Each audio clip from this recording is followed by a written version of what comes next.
ہل سائڈ سٹینگلرز، دو خوخار درندوں کی دل دہلا دینے والی حقیقت۔ ناظرین، لاس اینجلس 1977 شہر کی خاموش گلیوں اور سنسان پہاڑوں میں ایک خوف کا سایہ منڈلا رہا تھا۔ نوجوان لڑکیاں پراسرار انداز میں لاپتہ ہو رہی تھیں اور کچھ دن بعد ان کی لاشیں ان پہاڑوں میں برآمد ہو رہی تھیں، جہاں شہر کا کوئی فرد جانے کا تصور بھی نہیں کرتا تھا۔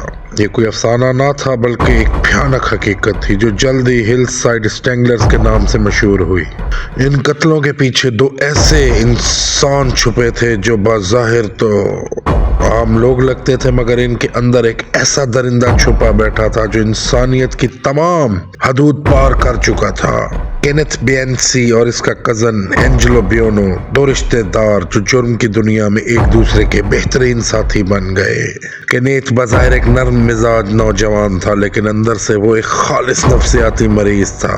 بچپن میں اسے اپنایا گیا تھا اور وہ اپنی شناخت اور زندگی میں ہمیشہ ایک خلا محسوس کرتا رہا۔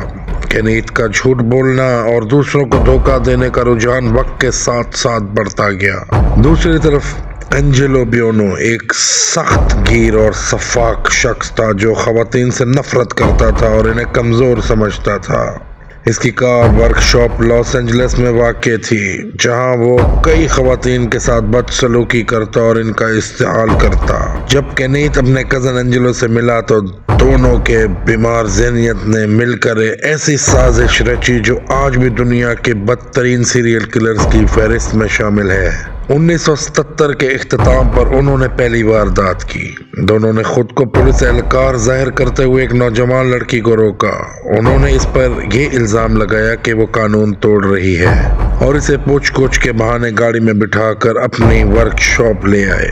وہاں اس کے ساتھ وحشیانہ زیادتی کی گئی اور پھر گلا گھونٹ کر اس کی زندگی کا چراغ گل کر دیا۔ لیکن ان کے شیطانی ذہن نے یہی کافی نہیں سمجھا، بلکہ اس کی لاش کو لاس اینجلس کے پہاڑی علاقے میں اس طرح پھینکا کہ میڈیا اور پولیس بھی حیران رہ گئی۔ یہ صرف شروعات تھی۔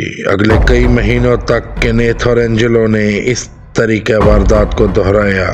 کبھی وہ لڑکیوں کو سڑکوں سے اٹھاتے، کبھی انہیں پولیس کہہ کر اغوا کرتے۔ ہر واردات میں وہ ایک نئی درندگی کا مظاہرہ کرتے، جیسے کہ کسی لاش کو بجلی کے جھٹکے دینا یا جسمانی اعضاء کو زخمی کرنا۔ پولیس اور ایف بی آئی بار بار لاشیں برآمد کرتی، لیکن قاتلوں کا سراغ نہیں مل رہا تھا۔ لاس اینجلس میں خوف کا عالم تھا۔ والدین اپنی بیٹیوں کو رات کو گھر سے باہر بھیجنے سے گھبرا رہے تھے۔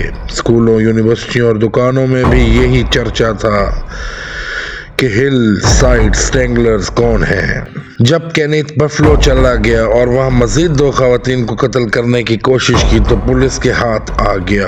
دوران تفتیش کینتھ نے اعتراف کیا کہ وہ اکیلا نہیں بلکہ اس کا کزن اینجلو بھی اس میں شامل ہے۔ اس انکشاف کے بعد پولیس نے اینجلو کو بھی گرفتار کر لیا۔ عدالت میں کینتھ نے ذہنی بیماری کا بہانہ بنانے کی کوشش کی۔ اس نے کہا کہ اس کے اندر دو شخصیات ہیں، ایک جو قاتل ہے اور دوسری ایک جو روکنے کی کوشش کرتی ہے۔ لیکن ماہر نفسیات نے اس دعوے کو جھوٹ قرار دیا اور کہا کہ کینتھ ایک خالص اینٹی سوشل سائیکوپیتھ ہے۔ عدالت نے کینتھ اور اینجلو دونوں کو عمر قید کی سزا سنائی۔ کینتھ آج بھی جیل میں ہے، جبکہ اینجلو بیونو قید کے دوران جیل میں انتقال کر گیا۔ ان کی کہانی آج بھی دنیا بھر میں سیریل کلرز کی نفسیات اور ٹیم کلرز کی مثال کے طور پر پیش کی جاتی ہے۔ ان کے جرائم نے نہ صرف امریکی عوام بلکہ پورے دنیا میں خوف کی لہر دوڑا دی تھی، اور آج بھی ہل سائڈ سٹینگلرز کا نام سن کر لوگوں کے رونگٹے کھڑے ہو جاتے ہیں۔